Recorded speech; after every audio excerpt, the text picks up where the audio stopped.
السلام علیکم ورحمۃ اللہ وبرکاتہ۔ ان الحمد للہ نحمده ونستعینه ونستغفره ونعوذ باللہ من شرور انفسنا وسیئات اعمالنا، من يهده الله فلا مضل له ومن يضلل فلا هادي له، وأشهد أن لا إله إلا الله وحده لا شريك له، وأشهد أن محمدًا عبده ورسوله۔ يا أيها الذين آمنوا اتقوا الله حق تقاته ولا تموتن إلا وأنتم مسلمون۔ يا أيها الناس اتقوا ربكم الذي خلقكم من نفس واحدة وخلق منها زوجها وبث منهما رجالا كثيرا ونساء، واتقوا الله الذي تساءلون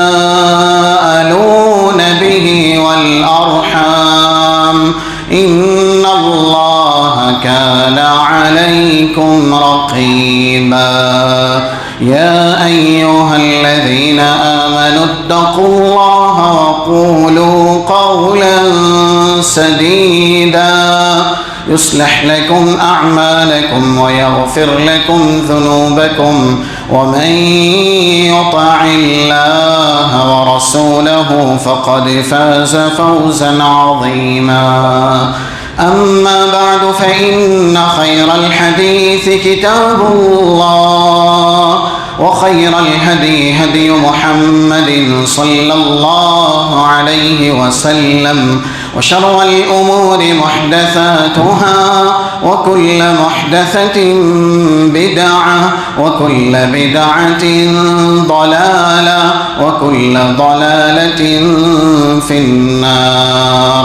قال الله سبحانه وتعالى في كلامه المجيد: أعوذ بالله من الشيطان الرجيم، قل إن كنتم تحبون الله فاتبعوني يحببكم الله ويغفر لكم ذنوبكم، والله غفور رحيم۔ قل أطيعوا الله والرسول فإن تولوا فإن الله لا يحب الكافرين۔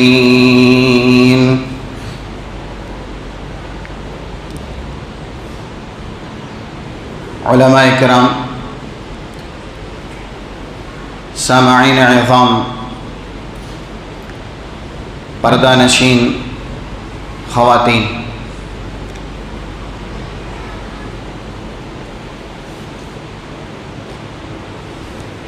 محفل سعید کا منتخب کردہ جو عنوان ابھی آپ کے سامنے بیان کیا گیا، رسول اللہ صلی اللہ علیہ وسلم سے محبت کرنا، صحابہ اکرام کی اتباع اطاعت کی روشنی میں۔ ابھی خطبہ مسونہ کے بعد دو مشہور آیتیں سورہ آل عمران کی 31 اور 32، 31 اور 32 نمبر کی پڑھی گئی۔ مختصر سے وقت میں قرآن اور حدیث کی روشنی میں انشاءاللہ آپ کے سامنے عنوان کی وضاحت کرنے کی کوشش کی جائے گی۔ رب العالمین ہمیں حق کہنے، سننے، ایسے ہی اس کے مطابق عمل کرنے اور حسب استطاعت دوسروں تک پہنچانے کی توفیق عنایت فرمائے۔ رسول اللہ صلی اللہ علیہ وسلم کی پیشین گوئیاں جو آپ نے اپنی زندگی کے اندر کی تھی فتنوں کے تعلق سے، آج ہم دیکھتے ہیں اسلامی معاشرہ ہے، اسلامی سماج ہے، رسول اللہ صلی اللہ علیہ وسلم سے محبت کرنے کے لیے وہ حرکات، وہ سکنات وہ افعال، وہ اعمال جو بظاہر دیکھنے میں ہی لگتے ہیں کہ یہ اللہ کے نبی صلی اللہ علیہ وسلم سے الفت اور محبت نہیں ہے، پھر بھی صاحب اسلام ہیں، نام عبداللہ ہے، عبد الرحمن ہے، وہ یہ دعویٰ کرتا ہے کہ میں حقیقی اور سچی محبت رسول اللہ صلی اللہ علیہ وسلم سے کرتا ہوں۔ اس لیے آج ہم اگر قرآن اور حدیث کی روشنی میں سماج معاشرے کا جائزہ لیں تو معاف کیجیے گا، بات تھوڑی تلخ اور کڑوی ہے۔ بدعت کو سنت کا درجہ اور اس سے بھی آگے کفریہ شرکیہ روایات کو توحید کا درجہ دے دیا گیا، نعوذ باللہ۔ کیا ہے اس کے پیچھے سبب؟ ایک حدیث صحیح مسلم کے اندر موجود ہے، کتاب الفتن میں 2885 2885 نمبر کی یہ حدیث ہے۔ اسامہ بن زید اس حدیث کے راوی ہیں۔ رسول اللہ صلی اللہ علیہ وسلم کا ارشاد گرامی بیان کرتے ہیں کہ ایک موقع سے سعید رسول اللہ صلی اللہ علیہ وسلم علی اطم من اطام المدینہ، مدینے کی بڑی بلند جگہ پہ اللہ کے نبی ایک مرتبہ تشریف لے گئے۔ آپ نے سامنے میں موجود جو صحابہ تھے ان سے خطاب کیا، انی ارا ما لا ترون، میں وہ دیکھ رہا ہوں جو تم نہیں دیکھ سکتے، یعنی مجھے اللہ کی طرف سے جو میری امت میں ہونا ہے اس کے تعلق سے بتلایا گیا ہے۔ پھر رسول اللہ نے کیا کہا؟ انی اری الفتن خلال بیوتکم کمواقع القطر، یہ الفاظ ہیں، انی اری الفتن خلال بیوتکم کمواقع القطر، بارش کے قطرات جس تیزی سے آتے ہیں، یہ پہلی مشابہت، بارش کے قطرات جس تیزی سے آتے ہیں ایک کے بعد ایک، اور ایسے ہی کبھی کبھی یہ قطرات بڑے ہوتے ہیں، میں تمہارے بیچ تمہارے گھروں پر فتنوں کو نازل ہوتے ہوئے ویسے ہی دیکھ رہا ہوں جس طریقے سے یہ قطرات بارش کے آسمان سے آتے ہیں۔ یہ حدیث بتلاتی ہے کہ رسول اللہ پیشین گوئی کر کے گئے تھے امت میں فتنے بہت زیادہ ہوں گے۔ اب دوسری حدیث ہے جس میں آپ کی امت کو یہ تعلیم ہے، 118 نمبر کی صحیح مسلم کتاب الایمان کی یہ روایت ہے، حضرت ابو ہریرہ اس کے راوی ہیں، بادروا بالاعمال فتنا کقطع اللیل المظلم، لوگو اپنا دین ہمیشہ باقی رکھنا، سلامت رکھنا، اور اس کی سلامتی کا طریقہ یہ ہے زندگی کے جو لمحات تمہارے مقدر میں ہیں تم نہیں جانتے کب وہ ختم ہو جائیں گے، اس لیے ان لمحات کی قدر کرتے ہوئے نیکیاں بٹورتے رہنا، نیک اعمال کرتے رہنا، اس سے پہلے کہ وہ خطرناک، المناک، خوفناک فتنے آئیں جس میں کیا ہوگا؟ یصبح الرجل فیہا مؤمنا ویمسی کافرا، وہ فتنے رات کی تاریکی کی طرح ہوں گے۔ یہ بھی تشبیہ ہے، مثلا بالکل تاریک رات ہو، اندھیرا ہو، روشنی نام کی کوئی چیز نہ ہو، ہمیں کچھ دکھتا ہے؟ دکھے گا نہیں دکھے گا۔ وہ فتنے ہماری شہوت کے، شبہات کے ہوں گے، اور ایمان پر اللہ نہ کرے ایسے غالب آ جائیں گے کہ ہمیں دین کی واضح، صاف، شفاف تعلیمات ان کی وجہ سے نظر نہیں آئے گی، جبکہ رسول اللہ نے تو یہ واضح کیا۔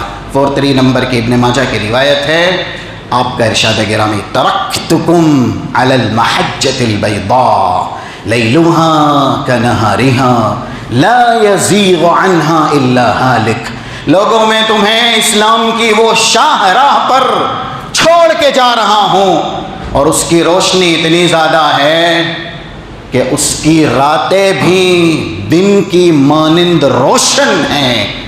یہ رسول اللہ کا ارشاد گرامی ہے۔ شریعت کی تعلیمات ہمارے سامنے واضح ہے، لیکن جب فتنے غالب آتے ہیں شہوت کے اور شبہات کے، تو یہ تعلیمات جیسے اندھیرے میں کچھ نہیں دکھتا ویسے ہی دکھائی نہیں دیتی۔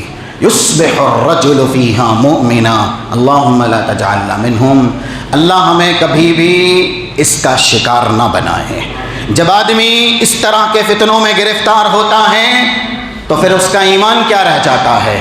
صبح ایمان کی حالت میں ہوئی، لیکن فتنوں کی خطرناکی کی وجہ سے شام ہوتے ہوتے ایمان کا سودا کر لیا، کفر سے ایمان کو تبدیل کر دیا، پھر وَيُمْسِي مُؤْمِنًا وَيُصْبِحُ كَافِرًا۔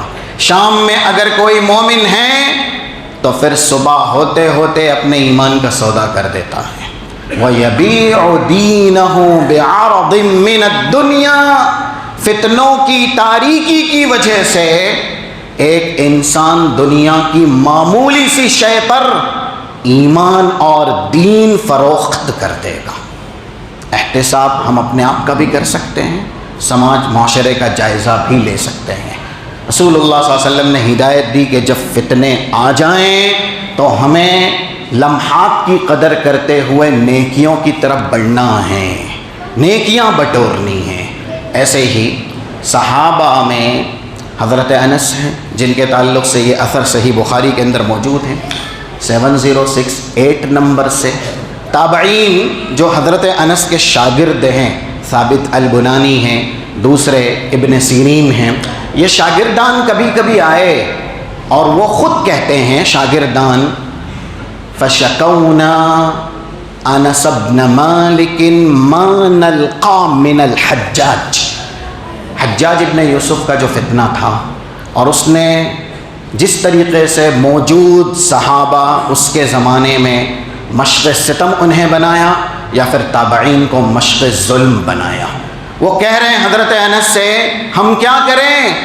حضرت انس کہتے ہیں سمعت رسول اللہ صلی اللہ علیہ وسلم یقول، اللہ کے نبی صلی اللہ علیہ وسلم کو فرماتے ہوئے سنا، والذی نفسی بیدی، قسم ہے اس ذات کی جس کے ہاتھ میں میری جان ہے، یا رسول اللہ کہہ رہے ہیں، لا یأتی علیکم زمان او یوم، تمہارے لیے جس زمانے میں تم ہو یہ زمانہ جیسے جیسے بڑھتا جائے گا اور دن جیسے جیسے آگے ہوتے جائیں گے، الا والذی بعدہ شر من، آنے والا ہر دن، آنے والا ہر مہینہ، ہر سال، گزشتہ گزرے ہوئے سال سے، ایام سے فتنوں میں شدید تر ہوتا جائے گا، بڑھتا جائے گا۔ یہ کس نے بیان کیا؟ رسول اللہ صلی اللہ علیہ وسلم نے۔ اس لیے آج رسول اللہ صلی اللہ علیہ وسلم کی محبت کیسے کرنی چاہیے، یہ عنوان کیوں منتخب کیا گیا، اس کی وجہوں میں سے ایک وجہ ہے، اور آپ نے یہ بھی ارشاد فرمایا جیسا کہ ابو داؤد کی یہ روایت ہے جس کا نمبر 4278 ہے، اور سے سنیے گا اسے، اللہ کے نبی کا ارشاد گرامی، امتی ہذہ امت مرحومہ، یہ میری امت ہے جس پر اللہ سب سے زیادہ رحم کرے گا۔ اور یہ بات دیکھیے رسول اللہ کی، اللہم اجعلنا منہم، اللہ ہمیں اسی میں سے ہی بنائے۔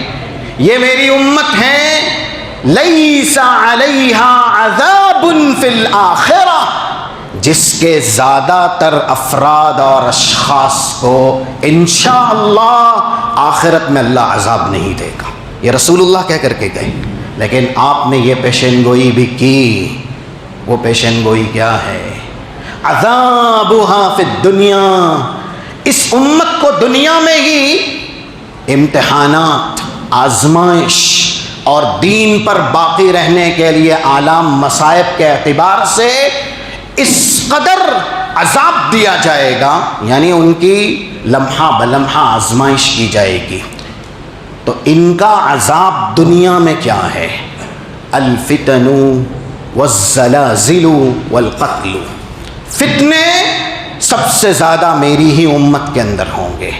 اب چاہے مال کا فتنہ ہو، آج ہمیں پتہ ہے کہ یہ فتنہ کتنا بڑا ہے، اور آدمی جب یہ آگ یہاں پر بھڑکتی ہے لالچ کی شکل میں تو پھر کتنی حرمتیں پامال کر جاتا ہے، اسلام کی تعلیمات کتنی پیرو تلے روند کے نکل جاتا ہے، کیونکہ حرص کی آگ ہے، سرمایہ داری کی بھوک ہے جو مٹانی ہے، اگرچہ نعوذ باللہ حرام کے زینت چڑھنے پڑے۔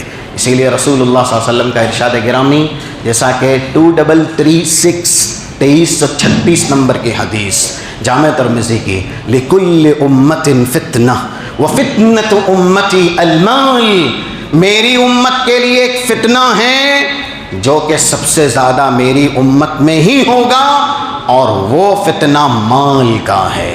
ایسے ہی رسول اللہ صلی اللہ علیہ وسلم نے کہا ایک فتنہ خاتون کا بھی ہوگا، جیسا کہ یہ حدیث 2740 نمبر سے صحیح مسلم کے اندر موجود اسامہ بن زید اس کے راوی ہیں بیان کرتے ہیں۔ رسول اللہ صلی اللہ علیہ وسلم نے ارشاد فرمایا، ما ترکت بعدی فتنہ ہی اضر علی الرجال من النساء، میں نے اپنے بعد مردوں کے لیے سب سے زیادہ فتنہ خواتین کو چھوڑا ہے، یہ رسول اللہ کہہ رہے ہیں۔ 144 نمبر کی ایک بڑی حدیث ہے صحیح مسلم کے اندر کتاب الایمان میں، جس میں حضرت عمر بن الخطاب نے جب یہ پوچھا رسول اللہ صلی اللہ علیہ وسلم کے صحابہ سے جو ان کے بیچ موجود تھے، ایکم یا من ایکم یحفظ حدیث رسول اللہ فی الفتن، کون ہے تم میں سے جس کو فتنوں کی حدیثیں سب سے زیادہ یاد ہو؟ حذیفہ بن الیمان کہنے لگے میں ہوں۔ کہا بیان کرو۔ انہوں نے شروع میں اللہ کے نبی صلی اللہ علیہ وسلم کی حدیث بیان کی، فتنۃ الرجل فی اہلہ ومالہ وولدہ وجارہ، آدمی کا فتنہ یہ فتنے کی قسم ہے جسے کہا گیا فتنہ خاص۔ یہ فتنہ انسانی اعتبار سے، انفرادی اعتبار سے، کسی کے لیے مال میں، کسی کے لیے اولاد میں، کسی کے لیے پڑوسی میں، اور ایسے ہی کسی کے لیے اس کے نفس اور اس کی جان میں، یا پھر اللہ نہ کرے کوئی اس طرح کے سارے فتنوں میں گرفتار ہوتا ہے۔ لیکن نماز پڑھنا، روزہ رکھنا، امر بالمعروف کرنا، نہی عن المنکر کرنا، یہ سب ان فتنوں کو ختم کر دیتا ہے۔ حضرت عمر نے کہا بھائی یہ فتنے میری مراد نہیں ہے، میری مراد فتنہ عامہ ہیں، ایسا فتنہ ما یعم شرہ المجتمع، جس کا شر اور جس کا وبال انفرادی حیثیت سے نہیں پورے سماج کو محیط ہو، سارے ہی گرفتار ہوں، ایسا فتنہ کوئی جانتا ہے؟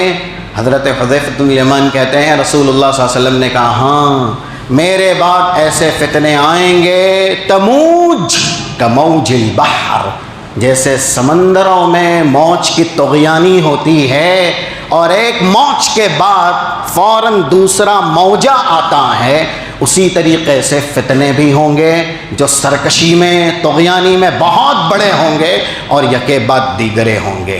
رسول اللہ صلی اللہ علیہ وسلم کی یہ ساری پیشین گوئیاں دلالت کرتی ہے کہ ہم اور آپ جس زمانے میں ہیں یہ بھی بہت پرفتن ہیں، پرآشوب ہے، اسی لیے ہر ایک اپنے طریقے سے خود ساختہ عمل سے یہ ثابت کرتا ہے کہ وہی ہے رسول اللہ صلی اللہ علیہ وسلم کا سچا محب، آپ سے سچی محبت کرنے والا۔ تو یہ عنوان جو محفل کی زینت بنایا گیا اس لیے بنایا گیا کہ آج ہم اپنا احتساب کریں اور ایسے ہی دیکھیں کہ ہماری محبت کا طرز اور طریقہ جو رسول اللہ صلی اللہ علیہ وسلم سے ہے کیا صحابہ کرام جیسا ہے، یا پھر اللہ نہ کرے ہم کسی فتنے کے شکار کیے گئے۔ جب یہ ساری حدیثیں جو ابھی یہاں بیان ہوئی ہیں صحابہ نے سنی تھی تو پھر انہوں نے کیا کیا تھا؟ آج ہم نے بھی سنی لیکن ہم ایک بار سن لیتے ہیں، محفل سے گئے، اس کے بعد جو سنا وہ نسیم منسیہ، یعنی جو 20 نمبر کی آیت سورہ انفال میں ہے، یا ایھا الذین آمنوا اطیعوا اللہ ورسولہ ولا تولوا عنہ وانتم تسمعون، سننے کے بعد انسنی کر دینا۔ اللہ نے ڈرایا ہے، دھمکایا ہے، ہم بھی ایسے ہی کر رہے ہیں۔ صحابہ ابھی سنا آپ نے ان کے فضائل مناقب، ہم اس طرف جانا ہی نہیں چاہتے کیونکہ وقت بہت کم ہے۔ رسول اللہ صلی اللہ علیہ وسلم نے جب یہ حدیثیں فتنوں کے تعلق سے بیان کی تو ہمہ وقت اللہ سے دعا کرتے تھے۔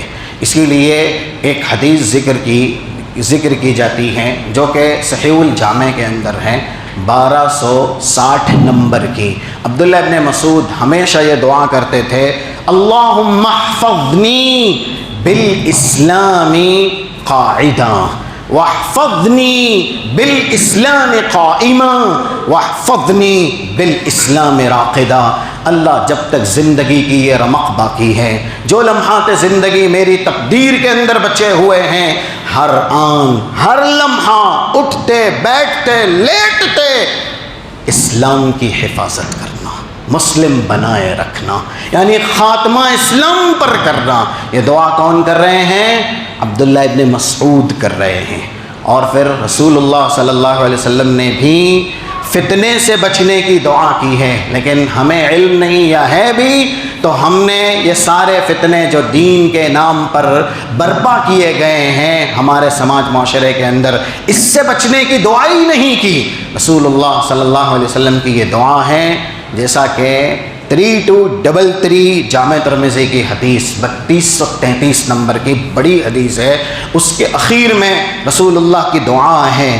اللہ کے نبی صلی اللہ علیہ وسلم کہتے ہیں، وَإِذَا أَرَدْتَ بِقَوْمٍ فِتْنَةً فَاقْبِضْنِي إِلَيْكَ غَيْرَ مَفْتُونٍ۔ اے اللہ میں تجھ سے ساری بھلائیاں مانگتا ہوں، اللہم انی اسألک فعل الخیرات وترک المنکرات وحب المساکین۔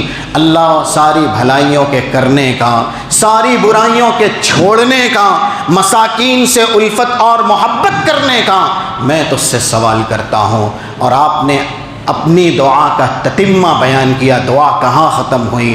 اللہ اگر تو ایسی جگہ فتنہ نازل کرنے والا ہے جہاں محمد الرسول اللہ بنفس نفیس موجود ہیں تو التجا ہے، التماس ہے کہ میری حفاظت کرنا، اگرچہ مجھے اپنے پاس بلا کر کے، میری روح قبض کر کے، مجھے دنیا سے اٹھا کر کے میری حفاظت کرنا۔ رسول اللہ صلی اللہ علیہ وسلم نے اپنے دنیا سے رخصت ہونے کو ترجیح دی، لیکن فتنے کی آمیزش کو ترجیح نہیں دی۔ تو رسول اللہ صلی اللہ علیہ وسلم نے بھی فتنے سے بچنے کی دعا کی ہے، ہم بھی دعا کریں۔ اور جب بستر پہ جاتے ہیں نا اللہ کے بندو، تب ایک دعا سکھائی ہے، یہ بھی بہت پسندیدہ دعا ہے، رسول بھی بار بار پڑھتے تھے۔ 5050 نمبر آپ کے سامنے دیا جا رہا ہے، ابو داؤد کا ریفرنس ہے۔ اللہ کے نبی صلی اللہ علیہ وسلم ایک دعا پڑھتے تھے، کیونکہ انسان جب سوتا ہے نا تو وہ موت کے منہ میں جاتا ہے۔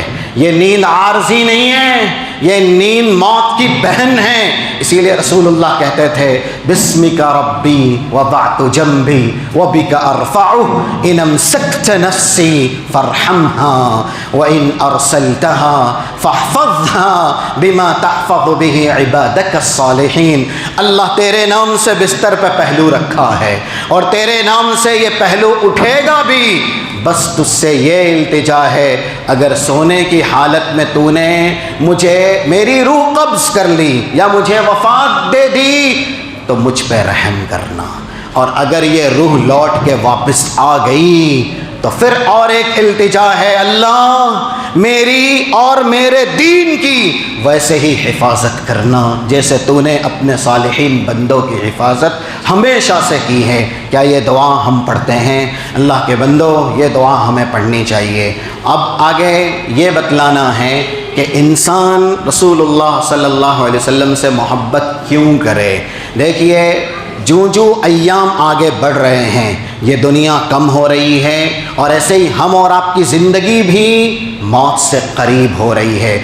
ہر لمحہ گزرا ہوا ہمیں زندگی سے دور کرتا ہے اور آنے والا موت اور قبر سے نزدیک کرتا ہے۔ اس لیے یہ باتیں سن لی جائے کہ اسلام جہاں سے آیا تھا پوری دنیا میں اللہ اسے پھیلائے گا، گھر گھر اسلام کا ڈنگا بجے گا، لیکن پھر اخیر وقت میں جیسے دنیا سکڑتی جائے گی، قیامت قریب ہوتی جائے گی، اسلام اپنی اصلی شکل میں وہیں رہ جائے گا جہاں سے یہ نکلا تھا۔ بہت سی حدیثیں ہیں اس سلسلے میں، صرف صحیح مسلم کی 2 روایتیں 146 147 رسول اللہ صلی اللہ علیہ وسلم نے ارشاد فرمایا ان الاسلام بدأ غریبا وسيعود كما بدأ فطوبى للغرباء۔ اسلام اجنبی حالت میں آیا تھا اور اخیر میں اسلام اجنبی بن جائے گا۔ مسلم بہت ہوں گے، دعوے اسلام کے کرنے والے بہت ہوں گے، لیکن ان کا کردار، ان کے حرکات و سکنات، اسلام کے نام پر کیے گئے ان کے افعال اسلام سے ذرہ برابر تعلق نہیں رکھیں گے۔ یہ رسول اللہ صلی اللہ علیہ وسلم کی پیشین گوئی ہے، اور آپ نے ایک مثال بھی دی، ان الاسلام لیأرز بین مسجدین کما تأرز الحیۃ الی جحرها۔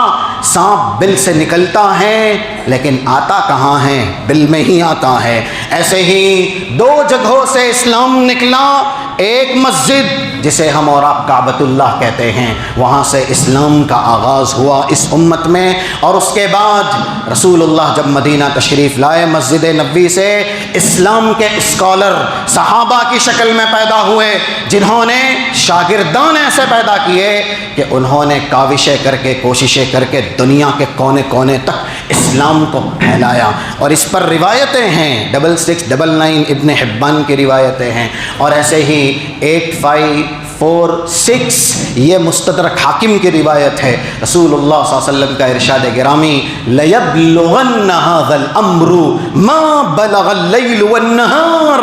یہ اللہ کا دین، یہ اللہ کا حکم وہاں پہنچے گا جہاں جہاں دن اور رات ہوتے ہیں، یعنی اشارہ ہے پوری دنیا میں۔ اور اس کے بعد آگے وضاحت بھی ہے لا يترك الله بيت مدر ولا وبر الا ادخله الله فيه الاسلام۔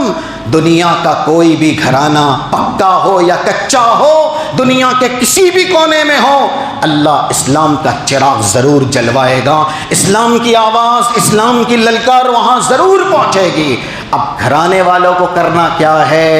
بِعِزٍّ يُعِزُّهُمُ اللَّهُ بِالْإِسْلَامِ۔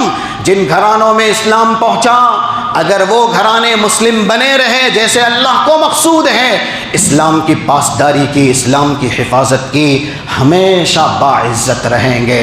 آج ہم اپنا گھرانہ دیکھیں، الحمدللہ ہمارے گھرانے میں بھی لا الہ الا اللہ محمد الرسول اللہ کی صدا گونج چکی ہے، لیکن کیا اس کے حقوق ہم ادا کر رہے ہیں؟ ہم اپنے دین کی حفاظت کر رہے ہیں؟ ہم رسول اللہ صلی اللہ علیہ وسلم کی تابعداری کر رہے ہیں؟ آپ کی سنت سے وفاداری کر رہے ہیں؟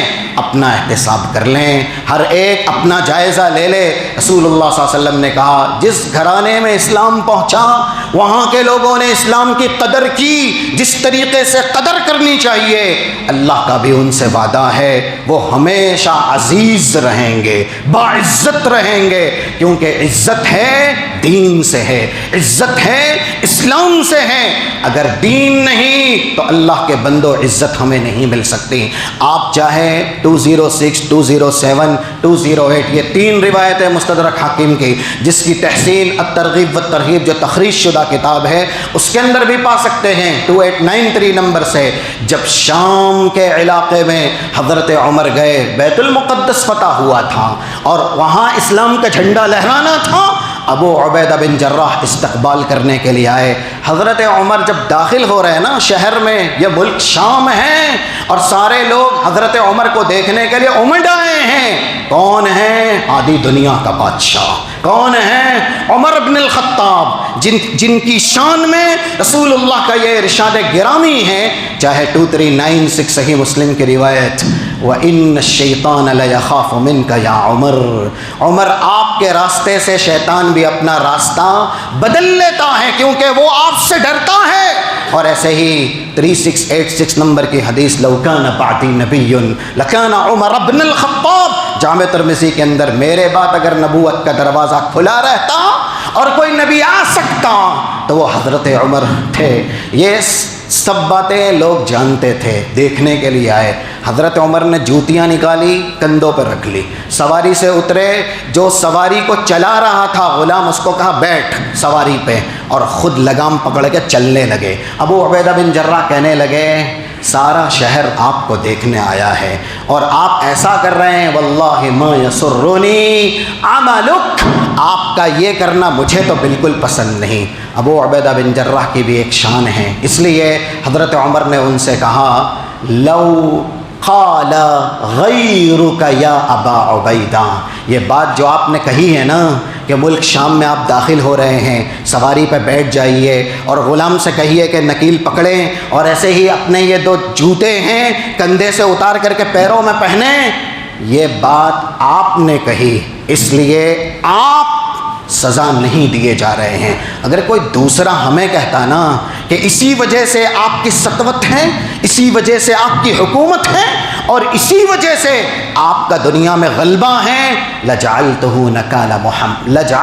نکالا لامت محمد، ہم اس کو ایسی خطرناک سزا دیتے کہ وہ امت محمدیہ کے لیے عبرتناک بن جاتا۔ ہم کو جو عزت ملی، یہ حضرت عمر کا جملہ ہے، تاریخ ساز جملہ ہے، ذہن کے زاویے میں محفوظ کر لیجئے۔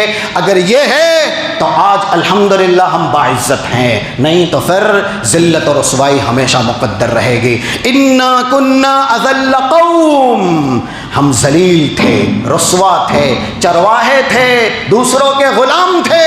اعزنا اللہ بالاسلام، اللہ نے دولت اسلام سے مالا مال کیا، رسول اللہ صلی اللہ علیہ وسلم کو اپنا مقتدی سمجھا، رہبر رہنما مانا، آپ کی لائی ہوئی شریعت کو عملی جامہ پہنایا، اپنا سینہ توحید کی زینت سے سجایا، تو اللہ نے ہم کو آج آدھی دنیا کا بادشاہ بنایا ہے۔ یہ دنیا جو آج ہم سے ڈرتی ہے، طاقت سے نہیں، قوت سے نہیں، وسائل سے نہیں، دل میں موجود اللہ پر توکل، بھروسہ اور توحید کی قوت سے یہ دنیا ڈرتی ہے۔ اس کے بعد اللہ کے نبی صلی اللہ علیہ وسلم کا ایک معنن جملہ کہا حضرت عبیدہ بن جراح کے سامنے، وَمَهْمَ ابْتَغَيْنَا بِغَيْرِ مَا أَعَزَّنَا اللَّهُ أَذَلَّنَا اللَّهُ بِهِ۔ عبیدہ بن جراح سن لو، اور یہ صرف ان کے لیے نہیں تھا، یہ وہاں موجود سب کے لیے تھا، یہ ہمارے لیے بھی ہے، یہ تا قیامت جتنے اہل اسلام آئیں گے سب کے لیے ہے۔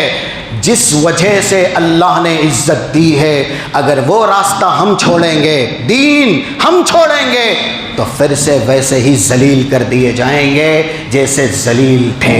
اس لیے عزت اسلام سے ملتی ہے، دین سے ملتی ہے۔ سرتا پیر آپ اسلام کی سچی تصویر بنیے، پہلے اپنے آپ کی اصلاح کیجئے، اپنے گھرانے کی اصلاح کیجئے، کیونکہ ترتیب سے ہی آپ دین فالو کر سکیں گے۔ قرآن کی تعلیمات جب تک نہیں اپنائیں گے تب تک آپ جس طریقے سے دین کو اپنانا ہے ویسے اختیار نہیں کر سکتے۔ 6 نمبر کی سورہ تحریم کی آیت، قُوا أَنفُسَكُمْ وَأَهْلِيكُمْ نَارًا، یہ کیا کرتا ہے، وہ کیا کرتا ہے، اس کی اصلاح اپنے دل کے اندر رکھیے، پہلے اپنے آپ کی اہل و عیال کی اصلاح کیجئے، کیونکہ اگر ہم صحیح نہیں، گھرانہ صحیح نہیں، تو پھر ہم اوروں کی اصلاح کرنے کے لائق بھی نہیں۔ اور سنیے، یہ نفس سب سے بڑا شیطان ہے اللہ کے بندو، شیطان سے بھی بڑا یہی شیطان ہے۔ اسی لیے ایک حدیث آپ کے سامنے بیان کر کے جا رہے ہیں جو ابھی بر وقت یاد آئی ہے، صحیح الجامع کے اندر 1129 یعنی 1129 نمبر کی یہ حدیث ہے۔ رسول اللہ صلی اللہ علیہ وسلم نے بڑی بڑی فضیلتیں بیان کی، جس میں آپ نے کہا افضل المجاہد من جاہد نفسہ فی ذات اللہ، سب سے بڑا مجاہد وہ ہے جو میدان جہاد میں نہیں اپنے نفس سے جہاد کرتا ہے۔ اور یہ بات منقول جیسے ہے، یعنی رسول سے ثابت ہے، ویسے معقول بھی ہے۔ آپ سے سوال ہو رہا ہے، آپ بتلائیے شیطان کو کس شیطان نے بہکایا تھا؟ وہ دوزخ میں کیسے گیا؟ اس نے آدم کے سامنے سجدہ کرنے سے انکار کیوں کیا؟ کس شیطان نے اس کو بہکایا؟ یہ نفس کے شیطان نے اس کو بہکایا۔ نفس یہ شیطان سے بڑا شیطان ہے، اس لیے نفس کی خلاف ورزی کرنا، شہوت سے بغاوت کرنا، اور ایسے ہی جو نفس ہم کو مائل کرتا ہے دین سے دوری اور دین کی خلاف ورزی پر، وہاں اس کی نافرمانی کرنا، یہ اصل جہاد ہے۔ اور جو کبھی نفس سے جہاد نہیں کرتا وہ کبھی بھی اس جگہ پہ مجاہد یا وہ تمغہ حاصل نہیں کر سکتا جو ہم اور آپ مجاہد فی سبیل اللہ کے بارے میں جانتے ہیں۔ یہ باتیں تھیں کہ رسول اللہ صلی اللہ علیہ وسلم سے محبت کیوں کرنی ہے۔ اس سے پہلے کہ وہ بات آپ کے سامنے بیان کی جائے، یہ باتیں بیان کرنا ضروری تھی، کیونکہ اب دین ہمارے بیچ امتزاج والا ہے، اختلاط والا ہے۔ دین کے نام پر بہت سے نت نئے فرقے آ چکے ہیں، اس لیے ہم صحیح دین حاصل کریں۔ دیکھیے رسول اللہ صلی اللہ علیہ وسلم سے محبت کی پہلی اور بنیادی وجہ کیا ہے؟ ہم اپنے والدین سے محبت کرتے ہیں، اولاد سے محبت کرتے ہیں، یہ طبعی محبت ہے۔ یعنی ایک قاعدہ ہے، انسان اپنے محسن سے محبت کرتا ہے، یا پھر ایسے ہی جو اس کے ساتھ احسان کرے گا اس سے محبت کرتا ہے۔ والدین نے احسان کیا، ہم کچھ بھی نہیں تھے، اللہ نے ہم کو پیدا کیا، پھر اس کے بعد سارا سہارا کن کا ہے؟ بولنا کس نے سکھایا اللہ کے بعد؟ اور ایسے ہی اتنا بڑا کس نے کیا؟ یعنی والدین ہی سبب بنتے ہیں، اور اللہ مسبب الاسباب ہے، دنیا میں جو بھی کرتا ہے سبب کے ذریعے کرتا ہے، اس لیے وہ محسن ہیں۔ اور اولاد سے ہم کو یہ امید ہوتی ہے کہ جب ہم بڑھاپے میں ہوں گے تو یہی اولاد محسن کی شکل میں عصائے پیری بنے گی۔ تو ایک قاعدہ ہے کہ آدمی اپنے محسن سے محبت کرتا ہے۔ جب دنیا کا کوئی احسان کرے اس سے ہم محبت کریں تو پھر جس نے دنیا اور آخرت اس کی کامیابی اور فلاح یابی کے لیے ہم پر وہ احسان کیا جو احسان نہ اپنے آپ پہ ہم کر سکتے ہیں، نہ ہمارے والدین کر سکتے ہیں، نہ کوئی دنیا کا اور فرد کر سکتا ہے۔ رسول اللہ صلی اللہ علیہ وسلم ہمارے لیے سب سے بڑے محسن ہیں۔ اور دیکھیے یہ حدیث کی بات ہے، یہ ایسی کوئی ہوائی بات نہیں ہے۔ 1061 یہ 1061 نمبر کی صحیح مسلم کتاب الزکاۃ کی حدیث ہے۔ رسول اللہ خود کہتے ہیں صحابہ سے، الم اجد بکم ذلالا یا الم اجدکم ذلالا فہداکم اللہ بی، میں نے تم کو گمراہ پایا تھا لیکن اللہ نے میرے واسطے سے، میرے ذریعے سے تم کو راہیاب کیا۔ ہدایت جو اللہ نے نازل کی ہے کس کے واسطے سے ملی؟ اگر رسول اللہ رسول بن کے نہ آتے تو پھر آپ کے یہ شاگردان نہ ہوتے، ان کے شاگردان نہ ہوتے۔ یعنی آخر میں ہم یہی کہہ سکتے ہیں کہ آج ہم اور ہمارا یہ گھرانہ یا یہ سماج، یہ معاشرہ اسلام کی صفت سے یا اسلام کی نعمت سے بہرور ہو سکتا تھا؟ نہیں ہو سکتا۔ اسی لیے صحابہ سے رسول کہہ رہے ہیں، میں نے تم کو گمراہ پایا، اللہ نے میرے ذریعے تمہیں راہیاب کیا۔ 164 نمبر کی، کیونکہ وقت نہیں ہے کہ آیت پڑھی جائے، سورہ آل عمران کی آپ پڑھ لیجئے گا کس طریقے سے رسول اللہ نے تزکیہ کیا اور کتاب و سنت کی تعلیم سے صحابہ کو آراستہ کیا، پھر وہ ہدایت یافتہ ہوئے۔ وَإِن كَانُوا مِن قَبْلُ لَفِي ضَلَالٍ مُبِينٍ۔ اور ایسے ہی رسول اللہ نے یہ بھی کہا کہ أَجِدْكُمْ عَالَّةً یا عَالَةً فَأَغْنَاكُمُ اللَّهُ بِي، تم فقیر تھے، چرواہے تھے، دوسروں کی غلامی کرتے تھے، لیکن میری وجہ سے اللہ نے تم کو مالدار کیا۔ اور اسی طریقے سے تم بٹے ہوئے تھے، اختلاف کے شکار تھے، ایک دوسرے کے خلاف تلوار اٹھا لیا کرتے تھے، ایک دوسرے کی گردنیں ناپ لیا کرتے تھے۔ اللہ نے فَجَمَعَكُمُ اللَّهُ بِي، میرے ذریعے تم کو جمع کیا۔ تو رسول اللہ صلی اللہ علیہ وسلم سے بڑا احسان کسی کا بھی نہیں ہے ہم پر اللہ کے بعد۔ رب العالمین نے اسی لیے آپ کے بارے میں کہا 107 یہ آیت کا ٹکڑا ہے سورۃ الانبیاء کا، لوگ کہاں کہاں اسے فٹ کرتے ہیں، وما ارسلناک الا رحمۃ للعالمین، رب العالمین نے محمد الرسول اللہ صلی اللہ علیہ وسلم کو رحمۃ للعالمین بنایا۔ اور ایسے ہی 128 نمبر کی آیت سورۃ توبہ کی، لقد جاءکم رسول من انفسکم عزیز علیہ ما عنتم حریص علیکم بالمؤمنین رؤوف الرحیم، یعنی اس کی تعبیر اگر ہم کرنا چاہیں، پریشانی ہمیں ہو تو اس کا درد کسے ہوتا ہے؟ رسول اللہ صلی اللہ علیہ وسلم کو۔ آپ رؤوف اور رحیم تھے، اسی لیے یہ حدیث سنیے، اور یہ حدیثیں ہماری آنکھیں اشک بار کر دیتی ہے۔ واقعی یہ آنکھیں بہہ جاتی ہیں کہ رسول اللہ صلی اللہ علیہ وسلم نے امت کا خیال کتنا کیا، اور آپ کا امت پر کتنا بڑا احسان ہے۔ اللہ نے تو تعلیم دی ہے۔ 60 نمبر کی آیت سورہ رحمان کی، هل جزاء الاحسان الا الاحسان، لوگو احسان کا بدلہ احسان ہونا چاہیے۔ اگر کوئی آپ کے ساتھ یا ہمارے ساتھ اچھائی کرے تو ہم بھی بدلے میں اس کے ساتھ اچھائی کریں، نہ کہ اس کے ساتھ بدسلوکی کرے۔ دیکھیے روایتیں ہیں 202 صحیح مسلم کی یہ روایت، اور اسی طریقے سے اس سے پہلے ابن حبان کی ایک روایت ہے 7111 نمبر کی، رسول اللہ صلی اللہ علیہ وسلم ایک موقع سے اچھی حالت، یعنی چہرے پر بشاشت اور سرور تھا، آپ پرمسرت حالت میں تشریف فرما تھے، بہت خوش تھے۔ حضرت عائشہ نے وہ موقع غنیمت سمجھا اور اللہ کے نبی صلی اللہ علیہ وسلم سے کہا، اللہ کے نبی ادعو اللہ لی، آپ بہت اچھی حالت میں ہیں، بس آپ سے یہ التجا ہے کہ میرے حق میں دعا کر دیں۔ رسول اللہ صلی اللہ علیہ وسلم نے کہا، اللہم اغفر لعائشۃ من ذنب ما تقدم منها وما تأخر وما اسرت وما اعلنت، کچھ بھی نہیں بچا۔ اللہ کے نبی کہہ رہے ہیں، اللہ عائشہ کے جتنے گناہ ہیں، پچھلے آئندہ ہونے والے، جو ایسے ہی کر لیے گئے، اعلانیہ کر لیے گئے، خفیہ کر لیے گئے، سب کو معاف کر دے۔ حضرت عائشہ مسکرائی اور ایسے ہی سقط رأسها، کیونکہ دور کمرے میں بیٹھی ہوئی تھی، اس لیے خوشی کی وجہ سے سر بھی ان کا جھک گیا۔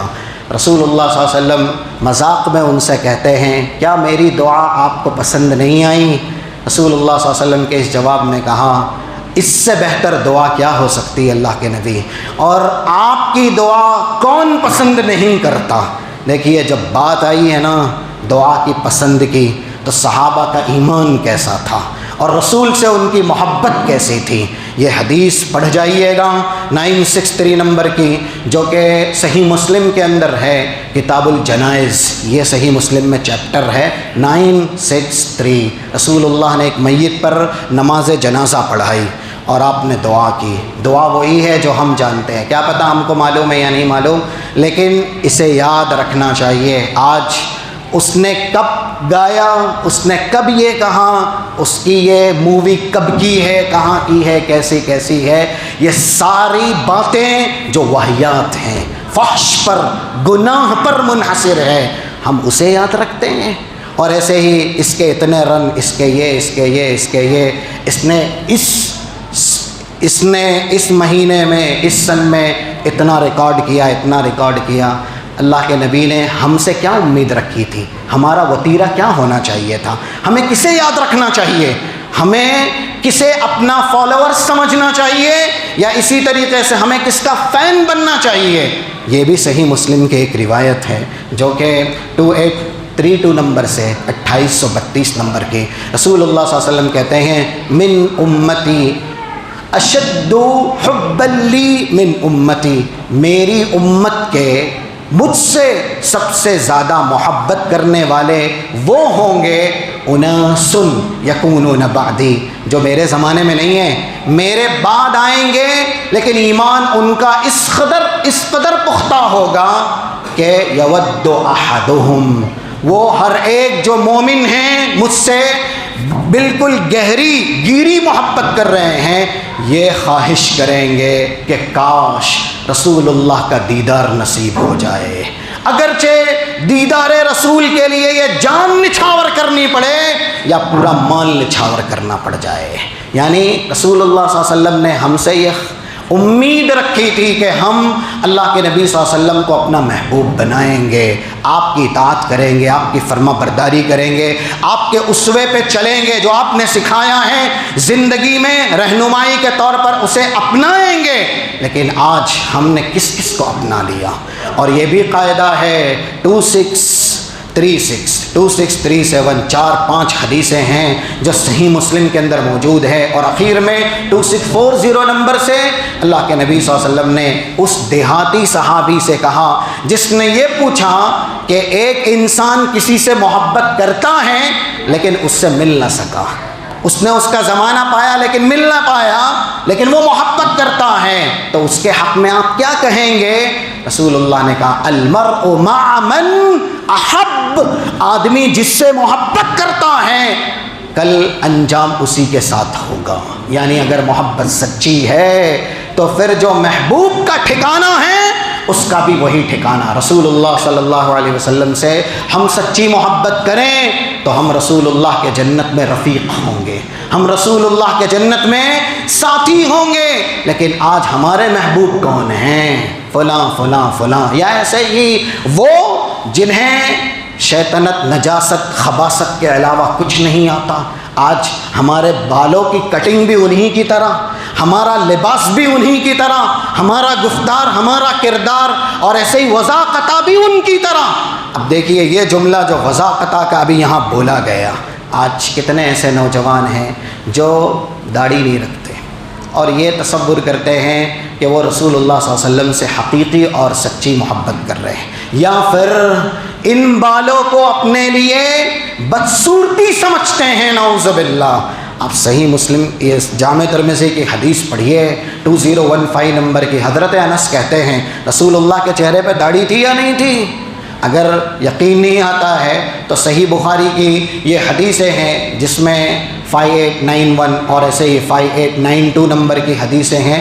رسول اللہ صلی اللہ علیہ وسلم کی ریش مبارک یعنی داڑھی مبارک کا تذکرہ موجود ہے، اور یہ بھی ہیں کہ لوگوں مشرکین کی مخالفت کرو، داڑھی بڑھاؤ، مونچھوں کو تراشو.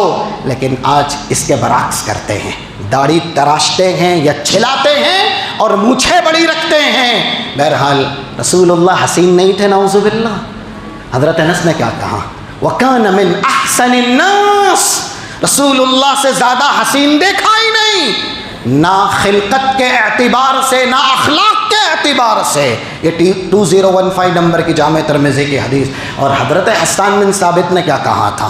وَأَحْسَنَ مِنْكَ لَمْ تَرَى قَطُّ عَيْنِي وَأَجْمَلَ مِنْكَ لَمْ تَلِدِ النِّسَاءُ خُلِقْتَ مُبَرَّأً مِنْ كُلِّ عَيْبٍ كَأَنَّكَ قَدْ خُلِقْتَ كَمَا تَشَاءُ. ان آنکھوں نے، حسان بن ثابت یہ شاعر ہیں، آپ جیسا حسین دیکھا ہی نہیں، ماں نے آپ جیسا حسین اس امت میں جنا ہی نہیں، اور آپ ہر عیب سے پاک کیے گئے. لیغفر لک اللہ ما تقدم من ذنبک وما تاخر، اس کی ترجمانی کر رہے ہیں.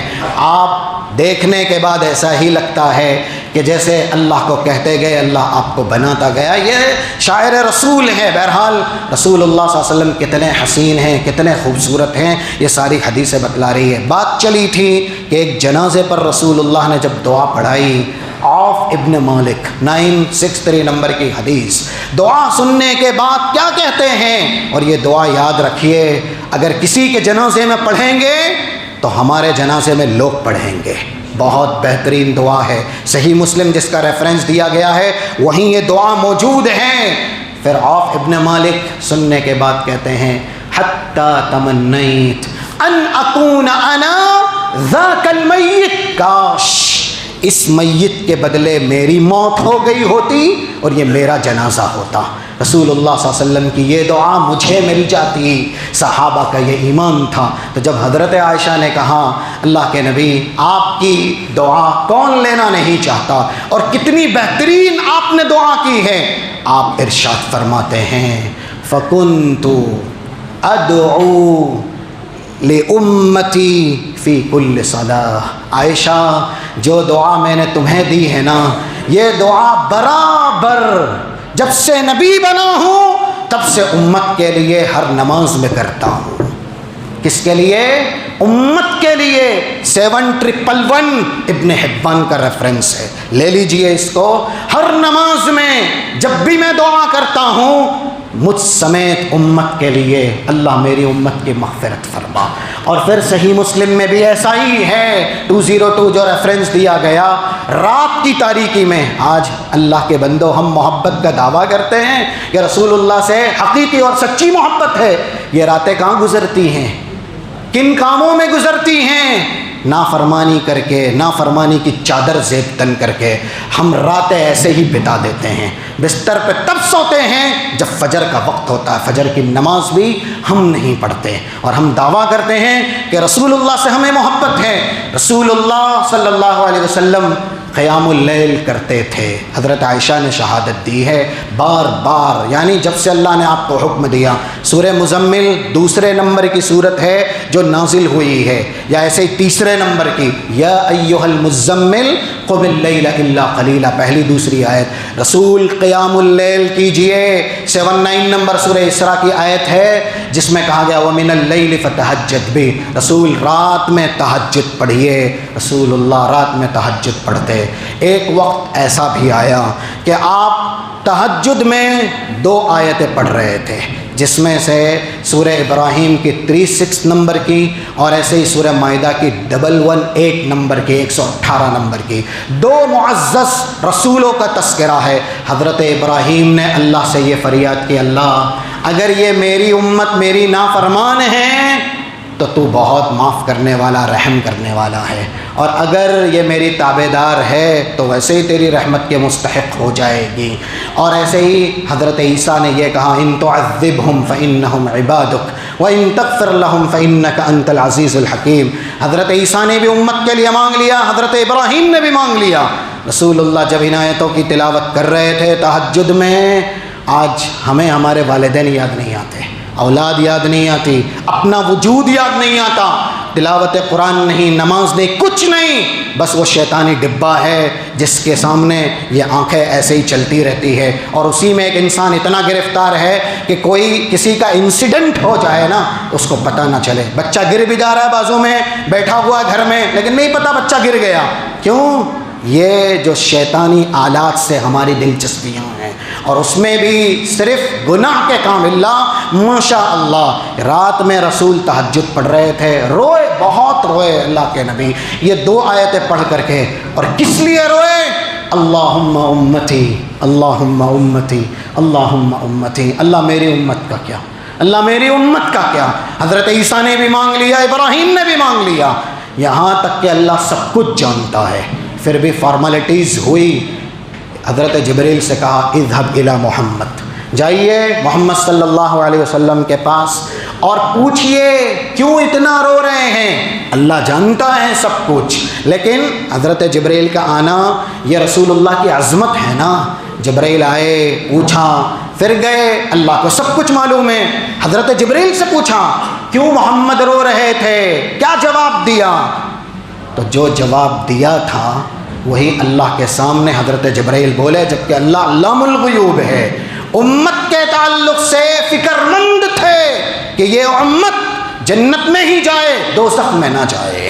رسول اللہ صلی اللہ علیہ وسلم اتنی فکر کر رہے تھے، اسی لیے وہ جو حدیثیں ہیں 6483 نمبر کی صحیح بخاری کی، آپ نے پرندوں کی مثال یا پروانوں کی مثال دی، کیڑے مکوڑے جیسے لائٹ میں یا آگ میں اڑ اڑ کر کے جا رہے ہیں۔ رسول اللہ کہہ رہے وَأَنَا آخِذٌ بِحُجَزِكُمْ، میں تمہاری گردنیں پکڑ پکڑ کے تمہیں کھینچ رہا ہوں۔ تم ہو کہ جہنم کا لقمہ بن رہے ہو، کوئلہ بن رہے ہو۔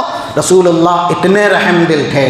پھر اللہ نے آپ کو بشارت سنائی اور کہا یا محمد انا سنرضیک، ہم میدان محشر میں آپ کی امت کے تعلق سے آپ کو راضی کر دیں گے، ولا نسوک، ہم آپ کو وہاں دل کے اعتبار سے رنجیدہ کبیدہ خاطر نہیں ہونے دیں گے۔ اور کیسے راضی کیا یہ پتہ ہے، اپنے آپ کو اس میں شمار کروائیے۔ اگر ہمارا شمار اس میں نہ ہو سکا اللہ کے بندو تو پھر نجات کا کوئی بھی ذریعہ کبھی نہ مل سکے گا۔ یہ حدیث جو آپ کے سامنے بیان کی جا رہی ہے یہ رسول اللہ کا احسان ہے ہم پر، یہ احسان ہے، اس کو سنیے۔ 2546 2546 نمبر کی حدیث جو کہ جامع ترمذی کے اندر ہے، اللہ کے نبی کہتے ہیں فی الجنت 120 صفا، جنت میں کل جنتیوں کی تعداد 120 صفیں ہوں گی۔ کتنی؟ 120 صفیں۔ 80 من هذه الامہ، جنتی آدم سے لے کر کے رسول اللہ صلی اللہ علیہ وسلم تک، یعنی آپ کی امت سمیت جتنے بھی جائیں گے ان کی پوری تعداد 120 صف اللہ بنائے گا۔ اب رسول اللہ کا احسان دیکھے ہم اور آپ پر، اتنے بڑے محسن، اور ہم ان سے محبت نہ کریں، ان سے محبت ہمیں اللہ کی رضا اور خوشنودی کے لیے سب سے زیادہ ہونا چاہیے، اپنی جان سے بھی زیادہ۔ رسول اللہ کہہ رہے ہیں 120 میں سے 80 صف، یعنی اگر 3 حصے کریں نا جنت میں جانے والوں کی تعداد کے، تو 2 حصے، 2 ثلث امت محمدیہ ہی کے افراد ہوں گے انشاءاللہ۔ اللہم اجعلنا منہم، اللہ ہمیں ان خوش نصیبوں میں بنائیں۔ یہ تو وجہ تھی، کیونکہ وقت آپ کے سامنے جو بیان کیا جا رہا ہے بہت وقت طلب ہے اور وقت ہے نہیں، اس لیے ایک وجہ پر بس صرف انحصار کرتے ہیں کہ رسول اللہ سے ہمیں محبت کیوں کرنی چاہیے۔ اب رسول اللہ سے محبت کیسے کرنی چاہیے؟ دیکھیے، ابھی آپ نے سنا تھا کہ کچھ لوگ ذات تک رہ جاتے ہیں لیکن بات تک نہیں آتے۔ تو کیا رسول اللہ سے محبت صرف ذات تک ہونی چاہیے؟ ارے ذات سے بھی محبت ہو اور بات سے بھی محبت ہو، اس کے لیے کئی ایک دلیلیں ہیں۔ جیسا کہ پہلی دلیل خود فرمان رسول صلی اللہ علیہ وسلم 2678 جامع ترمذی کی حدیث، اگرچہ سند کے اعتبار سے اس میں کچھ کلام ہے، معنن یہ بالکل صحیح حدیث ہے۔ محدثین نے کہا من احب سنتی فقط احبنی ومن احبنی کان معی فی الجنہ، جو میری سنت سے محبت کرے گا۔ رسول اللہ کی سنت کیا ہے؟ آپ کے فرامین، آپ کے احادیث، آپ کے اقوال، آپ کے کارنامے، آپ کے اخلاق، جو ان سے محبت کرے گا وہی حقیقت میں مجھ سے محبت کرنے والا شمار کیا جائے گا، اور جس کی اس طرح سے مجھ سے محبت رہی وہ میرے ساتھ جنت میں جائے گا۔ دوسری دلیل، صحابہ نے یہی سمجھا کہ رسول اللہ سے محبت صرف ذات تک کی نہیں ہے، بلکہ آپ جو شریعت لے کے آئے ہیں اس سے بھی محبت ہونی چاہیے۔ ایک حدیث ہے جو 488489 صحیح مسلم کے اندر موجود ہے، ربیعہ بن کعب الاسلمی کہتے ہیں کنت ابیت مع النبی فاتیت بوضوئہ، رسول اللہ کے ساتھ راتیں گزارا کرتا تھا، تہجد آپ کے ساتھ پڑھتا تھا، اور آپ کے لیے وضو کرنے کا انتظام کیا کرتا تھا۔ جب آپ اٹھتے تھے کچھ خدمت ہوتی تھی، میں خادم رسول تھا تو اللہ کے نبی صلی اللہ علیہ وسلم کی وہ خدمت کر دیتا تھا۔ میری خدمت کو پسند کر کے رسول اللہ نے مجھ سے کہا سل، آپ مانگیے، کیا مانگتے ہیں؟ ہمیں کہا جاتا تو فراری چاہیے، یا ایسے رو ہاؤس چاہیے، بنگلے چاہیے، ایسا بینک بیلنس چاہیے جو کبھی ختم نہ ہونا۔ نعوذ باللہ، ہم ٹھہرے دنیا دار، دنیا ہی مانگتے، جبکہ وہ صحابہ کیسے تھے؟ ایک حدیث ہے 3403 نمبر کی، 3403 نمبر کی جامع ترمذی کی، ایک صحابی آئے رسول اللہ کے پاس، کہا اللہ کے نبی علمنی دعاء، مجھے ایک دعا سکھائیے۔ کب؟ اذا آویت الی فراشی، دیکھیے غور سے سنیے اس کو، ہم بستر پہ جاتے ہیں تو کیا خواب دیکھتے ہیں؟ ہم بستر پہ جاتے ہیں تو کیا سوچتے ہیں؟ دن کیسا گیا، کمائی کیسی ہوئی، تجارت میں نقصان کتنا ہوا، کون ملا، کس نے کیا کہا، کسے فون کیا، کسے کرنا ہے، کل کیا کرنا ہے۔ بستر پہ جانے کے بعد یہی سارے تخیلات۔ وہ صحابی کہہ رہے ہیں اللہ کے نبی بستر پہ میں آتا ہوں، مجھے دعا سکھائیے۔ اور کیسی دعا؟ اس دعا کو پڑھو تو شرک سے بری ہو کر کے مرو۔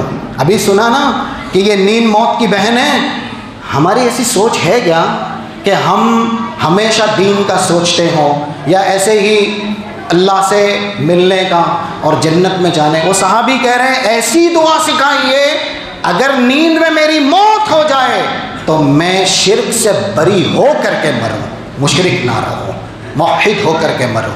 رسول اللہ نے کہا قل، آپ پڑھیے قل یا ایھا الکافرون، پوری سورت پڑھ لو، پوری سورت پڑھ لو گے فإنها براءۃ من الشرک، اللہ آپ کو شرک سے بری کر دے گا۔ ان کی سوچیں کیسی تھیں؟ دین کے لیے جیے، دین کے لیے مر کے چلے گئے۔ ہم کیسے ہیں ان کے نام پر یا اسلام کے نام پر قلم کے ٹیکے، دنیا دار بنے ہوئے ہیں، دنیا کے لیے ہی جیتے ہیں اور پھر مرنا بھی دنیا کے لیے پسند کرتے ہیں۔ دین تو برائے نام ہے، محفلوں میں بیٹھتے ہیں، دین سنتے ہیں اور اس کے بعد پھر ختم۔ کہاں ہم دین اپناتے ہیں؟ عملی اعتبار سے ہم کتنے گنہگار ہیں، آپ کیا میں کیا، سب ہم دنیا دار بنے ہوئے ہیں لیکن وہ دیندار تھے۔ یہی فرق ہے ہم میں اور صحابہ میں۔ کیوں؟ وہ کامیابی کا ثریا یعنی ایسا ستارہ جو آسمان کی سب سے بلندی پر چمکتا ہے وہ بن کر کے چمکے، اور آج ہم ہیں کہ ناکامی کا ذرہ پیروں تلے رون دیے جاتے ہیں، کوئی وقت نہیں، کوئی حیثیت نہیں۔ وہ دیندار تھے، ڈال ہم میں بھی ہیں لیکن دنیا داری کی، اس لیے دیندار بننے کی کوشش کرنی چاہیے۔ رسول اللہ نے کہا خادم سے مانگیے، کہا اسألک مرافقتک فی الجنہ، میں جنت میں آپ کی صحبت چاہتا ہوں۔ بس اب صحبت کیسے ملے گی؟ مجھ کو دیکھ لیا، مجھ سے الفت کر لی، مجھ سے محبت کر لی، کیسے ملے گی صحبت؟ رسول اللہ خود بتلا رہے ہیں میری محبت کیا ہے، کیا کرو گے تو جنت میں میرے ساتھ آؤ گے۔ فَأَعِنِّي عَلَى نَفْسِكَ بِكَثْرَةِ السُّجُودِ، جیسے رات میں میرے ساتھ نماز پڑھتے ہو نا، یہ اپنی زندگی کی عادت بنا لینا، پڑھتے جانا، اسے نمازیں پڑھتے جانا، سجدے کرتے جانا، زیادہ سجدہ کر کے میری مدد کرنا کہ کل میں اپنے ساتھ تمہیں جنت میں لے کر کے جاؤں۔ اور ایک بات، رسول اللہ سے دنیاوی اعتبار سے سب سے زیادہ محبت کرنے والی ازواج مطہرات ہی ہیں۔ ہم اس کو تو اچھی طرح سمجھتے ہیں، جو بھی ماشاءاللہ بیوی والے ہیں، شریک حیات والے ہیں نا، بیویاں شوہر سے محبت کرتی ہیں، شوہر بیویوں سے محبت کرتے ہیں، تو ازواج مطہرات کی محبت بے مثال ہے۔ وہ رسول اللہ صلی اللہ علیہ وسلم سے کتنی محبت کرتے تھے؟ 620 ابن حبان کی ایک بڑی روایت ہے۔ رسول اللہ ایک بار رات میں آیت نازل ہوئی تو حضرت عائشہ سے کہتے ہیں ذرینی یا عائشۃ اتعبد اللیلہ۔ آج ہمارے گھر میں کیا یہ ہوتا ہے کہ ہم اپنی بیوی سے کہیں کہ قیام اللیل کے لیے چھوڑو مجھے، یا بیوی ہم سے کہے کہ قیام اللیل مجھے کرنا ہے اس لیے مجھے بستر سے الگ ہونے دو؟ ہمارے یہاں ایسا نہیں ہوتا۔ رسول اللہ کہہ رہے ہیں حضرت عائشہ سے، عائشہ ابھی ابھی ایسی آیت نازل ہوئی ہے اگر کوئی پڑھتا ہے لیکن غور و فکر نہیں کرتا تو اس کے لیے ویل ہے۔ وہ آیت سورہ ال عمران کی ہے، 190 سے لے کر کے 192 یا 193، ان فی خلق السماوات والارض۔ ہمیں یہ بتلانا ہے کہ جب رسول اللہ نے یہ کہا کہ مجھے چھوڑ دو، میں جا رہا ہوں عبادت کرنے کے لیے، حضرت عائشہ کہتی ہے انی احب قربک یا رسول اللہ، اللہ کے نبی آپ کی قرابت یہ ہماری زندگی کا مقصد ہے، ہمیں آپ کی قربت سے محروم نہ کیجیے۔ اور پھر احب ما یسرک، لیکن جو چیزیں آپ کو پسند ہے ہم انہیں آپ کی پسند سمجھ کے اپنی پسند بنا لیتے ہیں۔ آپ عبادت کرنا پسند کرتے ہیں تو وہ ہماری بھی پسند بن جاتی ہے۔ اس سے یہ تو پتہ چلا نا کہ حضرت عائشہ کتنی محبت کرتی تھی۔ لیکن دیکھیے ایک حدیث یہ سننے کے بعد بھی رشک آتا ہے کہ حضرت عائشہ رسول اللہ صلی اللہ علیہ وسلم سے کتنی محبت اور کیوں کرتی تھی۔ 1475 یہ صحیح مسلم کی روایت ہے کتاب النکاح کی۔ جب رسول اللہ نے تنگی کی وجہ سے، فاقہ کشی کی وجہ سے بیویوں کو اختیار دیا کہ آپ کو رہنا ہے تو رہو، بس اسی حالت میں رکھ سکتا ہوں، میرے پاس اس سے زیادہ تو کچھ نہیں ہے، تو بیویوں کو اختیار دیا۔ حضرت عائشہ سے بھی آپ نے کہا اللہ تعجلی حتی تستأمری ابویک، والدین سے مشورہ کرنا، میں جو کہہ رہا ہوں اس میں جلد بازی مت کرنا، مجھ کو پسند کرو گی یا پھر تمہاری جو خواہشات ہے یعنی دنیا کو پسند کرو گی؟ حضرت عائشہ اسی وقت جواب دیتی ہیں، کیا کہتی ہیں؟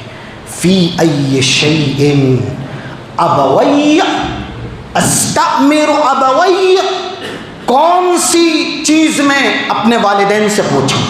آپ کس میں پوچھنے کا بول رہے ہیں کہ والدین سے مشورہ کر لینا؟ میرا جواب ڈائریکٹ ہے، انی احب اللہ ورسولہ والدار الآخرہ۔ والدین کو کیوں پوچھوں؟ میں اللہ سے محبت کرتی ہوں اور اس کی محبت کی وجہ سے میں آپ سے محبت کرتی ہوں، اور آپ کا طریقہ ہے کہ آخرت کے لیے جیو اور مرو، تو میں یہ راستے کو بھی اپنا محبوب ترین راستہ سمجھتی ہوں۔ یہ حضرت عائشہ نے کہا۔ اور ایک دلیل کہ یہ بیویاں بتائیں گی کہ جسمانی محبت یا ایسے ہی رسول اللہ کی ذات تک محبت یہ کافی نہیں ہے اللہ کے بندو جنت میں جانے کے لیے، وہ بھی ہے۔ آپ فضائل رسول بیان کیجئے، جیسا کہ سنا اس طرف ہم جانا نہیں چاہتے۔ حضرت عائشہ نے رسول اللہ کو صلاۃ الضحیٰ 8 رکعت پڑھتے ہوئے دیکھا۔ کتنی؟ 8۔ یہ ہدایت الرواہ ہے مشکات المصابیح، جس میں 1270 نمبر کی ایک حدیث ہے۔ لوگوں نے کہا 8 رکعت بہت زیادہ ہے، 2 پڑھ لو، 4 پڑھ لو، کیوں 8 پڑھ رہے ہیں؟ رسول اللہ ان کے گھرانے میں نماز پڑھتے تھے، ہم پڑھتے ہیں ہمارے گھرانے میں نماز؟ اللہ کے بندو، گھرانے میں نماز پڑھنی چاہیے تاکہ گھرانہ نمازی بنتا ہے۔ حضرت عائشہ کہہ رہی ہے میں نے رسول اللہ کو اپنے گھر میں ہر وقت 8 رکعت صلاۃ الضحیٰ پڑھتے دیکھا ہے، جب بھی آپ نے پڑھی ہے 8 رکعت پڑھی ہے۔ اب اگر کوئی منع کرنے والا منع کرے نا تو میری یہ بات سن لے، لو نشر لی ابوایا، میرے والدین کو قبر سے اکھاڑ کے لے آؤ، جاؤ لے آؤ، اس طرح کی بات، اور وہ آ کے بھی مجھے کہیں کہ 8 نہیں 4 پڑھو 6 پڑھو، ما ترکتھا، میں اس کو نہیں چھوڑوں گی، کیونکہ میں نے رسول اللہ صلی اللہ علیہ وسلم کو 8 پڑھتے ہوئے دیکھا ہے صلاۃ الضحیٰ۔ حالانکہ 2 بھی جائز ہے، 4 بھی جائز ہے، 6 بھی جائز ہے، 8 یہ عمل تھا۔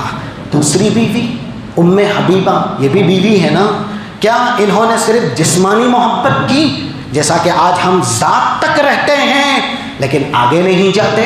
رسول اللہ صلی اللہ علیہ وسلم کا ایک فرمان 1811 سنن نسائی کی روایت ہے، اللہ کے نبی صلی اللہ علیہ وسلم نے کہا، اور یہ 428 نمبر سے جامع ترمذی کے اندر بھی ہے، من صلی 4 قبل الظہر و 4 بعدہا، جس نے 4 رکعت ظہر سے پہلے پڑھی، 4 رکعت ظہر کے بعد پڑھی، اس کے اوپر اللہ دوزخ کو حرام قرار دے گا، دوزخ حرام ہے۔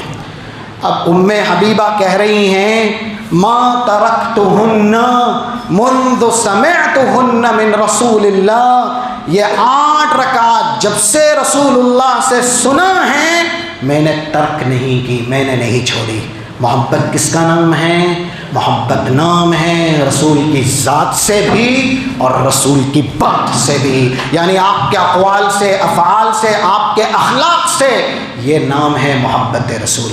جس صحابی کو رسول اللہ صلی اللہ علیہ وسلم نے کہا کہ تمہیں اپنی جان سے بھی زیادہ مجھ سے محبت کرنی ہوگی، یہ 6632 صحیح بخاری کی حدیث ہے۔ حضرت عمر کہتے ہیں کنا مع النبی صلی اللہ علیہ وسلم وہو آخذ بیدی، یہ میری خوش نصیبی تھی کہ ایک بڑا قافلہ تھا رسول اللہ صلی اللہ علیہ وسلم کے ساتھ، لیکن اللہ کے نبی نے میرا ہاتھ پکڑ لیا، تو میں نے مارے محبت کے رسول اللہ سے کہا انی احبک یا رسول اللہ من کل شیء الا نفسی، اپنی جان کے علاوہ، یعنی یہ جو جان سے محبت ہوتی ہے اس کے علاوہ میں ہر چیز سے زیادہ آپ سے محبت کرتا ہوں۔ حدیث پڑھنے کا وقت نہیں ہے اس لیے ریفرنس آپ کے سامنے دیے جا رہے ہیں، بہت مشہور حدیث ہے یہ، 44 صحیح مسلم اور 15 نمبر کی حدیث صحیح بخاری، لا یؤمن احدکم والی جو حدیث ہے نا، کہ رسول اللہ سے محبت ہر چیز سے زیادہ ہونی چاہیے،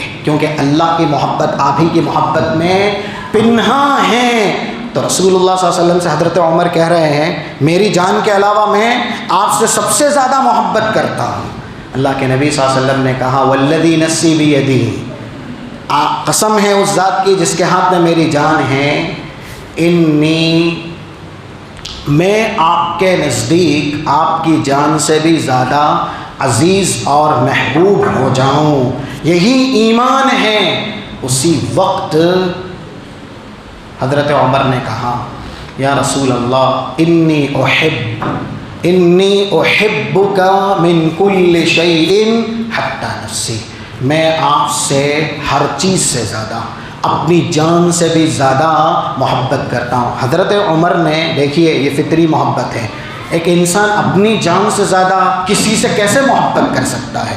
ہم اولاد کو بھی بعد میں بچائیں، پہلے خود بچیں، یہ ایک فطری چیز ہے۔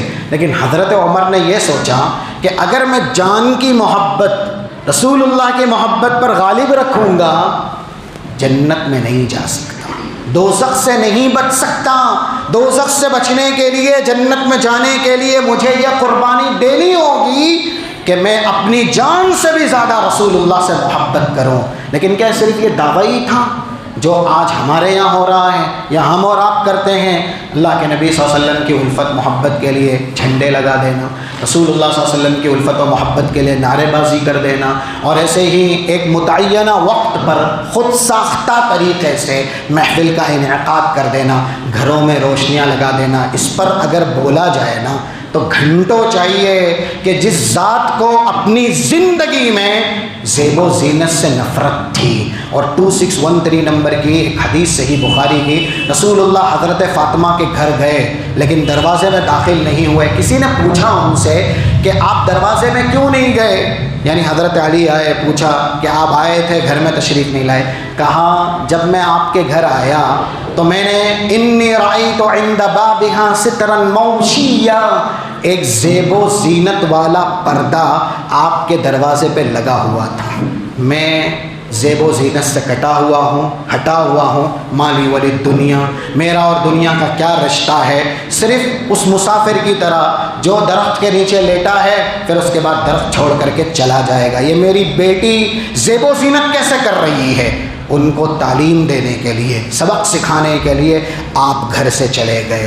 جب حضرت علی نے یہ ریزن جا کر کے اپنی بیوی حضرت فاطمہ کو بتایا تو دیکھیے بیٹی کا جواب کیا تھا، لِیَأْمُرْنِی فِیہ بِمَا شَاءَ، ابا جان کو بولیے ابھی کے ابھی اس پردے کے بارے میں جو حکم دیں ہم کریں گے، پھاڑنا ہے پھاڑ دیں گے، یا کسی کو دینا ہے دے دیں گے۔ رسول اللہ نے کہا ترسل بہ الی فلان اہل بیت بہم حاجہ، یہ پردہ کسی اور کے گھرانے میں بھیج دو، وہ لوگ کب سے فاقہ کشی کے شکار ہیں، اس کو بیچیں گے، کچھ پیسہ مل جائے گا، کھانے کا انتظام ہو جائے گا۔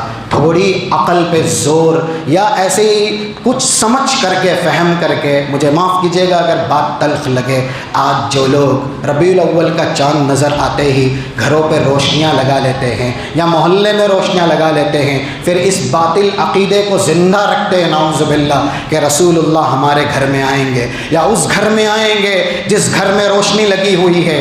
آپ جب بقید حیات تھے، آپ کی لاڈلی بیٹی حضرت فاطمہ ہیں، ان کا گھرانہ ہے، آپ گئے لیکن وہاں سے کس لیے واپس آئے کہ زرق برق پردہ لگا ہوا تھا، کئی رنگ میں رنگین پردہ وہاں پر تھا۔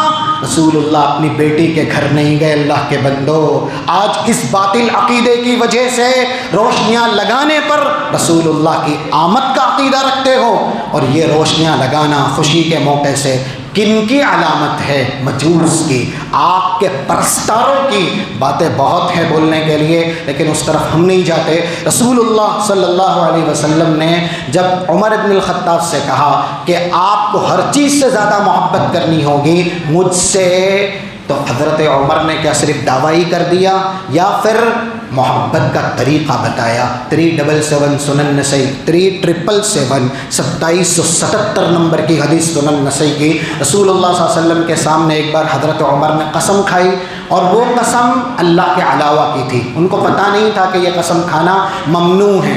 رسول اللہ نے منع کیا، کہا عمر قسم کھانی ہو اللہ کی کھاؤ، ان اللہ ینہاکم ان تحلفوا بآبائکم، اللہ نے منع کیا ہے، باپ دادا کی قسم نہیں کھا سکتے۔ اب حضرت عمر کا جواب سنیے، یہ فرمان سننے کے بعد بھول سے بھی کبھی میں نے اپنے والد کی یا کسی اور کی جو اللہ کے علاوہ ہے مخلوق کی قسم نہیں کھائی۔ ان کے یہاں جملہ بولا جاتا تھا، ہمارے یہاں کچھ ایسے الفاظ ہوتے ہیں نا جو باتوں کو جوڑنے کے لیے، جملوں کو بنانے کے لیے سبقت لسانی کے طور پر بول دیے جاتے ہیں، ایسا ہی وہاں قسمیں کھائی جاتی تھی، یعنی جان بوجھ کر کے نہیں، وہ لوگ جو بھی بولتے تھے قسم کے انداز میں بولتے تھے، یہ عربوں کا طریقہ تھا۔ تو زبان پہ چڑھا ہوا جملہ جو غیر اللہ کی قسم والا تھا، جیسے ہی سنا کہ یہ منع ہے، یہ حرام ہے، بھول سے پھر کبھی وہ زبان پہ نہیں آیا۔ 4845 صحیح بخاری کی حدیث ہے، جب اللہ نے یہ کہا لا ترفعوا اصواتکم فوق صوت النبی، ایمان والو اللہ کے نبی کے سامنے آواز بلند نہیں ہونی چاہیے۔ حضرت عمر بھی اس محفل کی زینت بنے ہوئے تھے، انہیں لگا شاید میرے بارے میں یہ آیت نازل ہوئی فما کان بعد هذه الآیہ یسمع النبی۔ حضرت عمر اس آیت کے نازل ہونے کے بعد رسول اللہ سے کیسی گفتگو کرتے تھے، حتی یستفہم، رسول اللہ کو پوچھنا پڑتا تھا عمر کیا بولے، عمر کیا بولے، اتنی آہستہ پست لہجے میں حضرت عمر گفتگو کرتے تھے۔ تو محبت کا دعویٰ کر لینا یا ایسے ہی خود ساختہ افعال کر کے محبت کا اظہار کر لینا، یہ محبت نہیں ہے۔ رسول اللہ سے محبت آپ کی لائی ہوئی شریعت کی تابع داری ہے، آپ کی لائی ہوئی شریعت کی اتباع ہے۔ اگر ہم اتباع نہیں کریں گے تو پھر 2860 بس یہ آخری حدیث صحیح مسلم کی، جہاں رسول اللہ میدان محشر میں کہیں گے اصحابی اصحابی، یا یہ میرے صحابہ ہیں، یہ میرے والے ہیں، انہیں آنے دو۔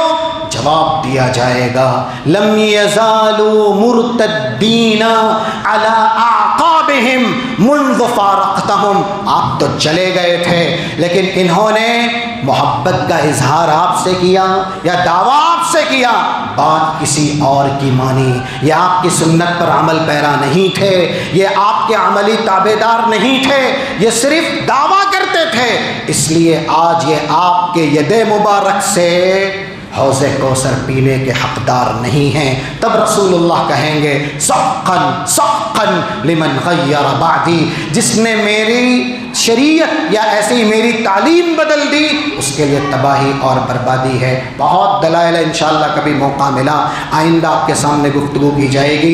رسول اللہ صلی اللہ علیہ وسلم سے محبت کرنا عین ایمان ہے، لیکن محبت اسی طریقے پر کی جائے گی جس طریقے پر ابھی ہم نے سماعت کیا ہے۔ ازواج مطہرات نے جو محبت کی، صحابہ کرام رضوان اللہ علیہ مجمعین نے جو محبت کی، رب العالمین ہمیں اس عنوان کو اچھی طرح سمجھنے اور ایسے ہی عملی جامہ پہنانے اور دوسروں تک پہنچانے کی توفیق عنایت فرمائیں۔ اللہ ہمیں ان لوگوں میں سے بنائے جو سچی اللہ سے اور اس کے رسول سے محبت کرتے ہیں۔ اللہم اجعلنا ممن الذین یطیعون اللہ ورسولہ، اللہ ہمیں ان لوگوں میں سے بنائے جو اس کی اور اس کے رسول کی اطاعت کرتے ہیں۔ رب العالمین ہمارے دین کی حفاظت فرمائے، جب تک زندہ رکھے اسلام پہ زندہ رکھے، ہمارا خاتمہ فرمائے، ایمان بالخیر خاتمہ فرمائے۔ سبحان ربک رب العزت عما یصفون وسلام علی المرسلین والحمد للہ رب العالمین۔ السلام علیکم ورحمۃ اللہ وبرکاتہ۔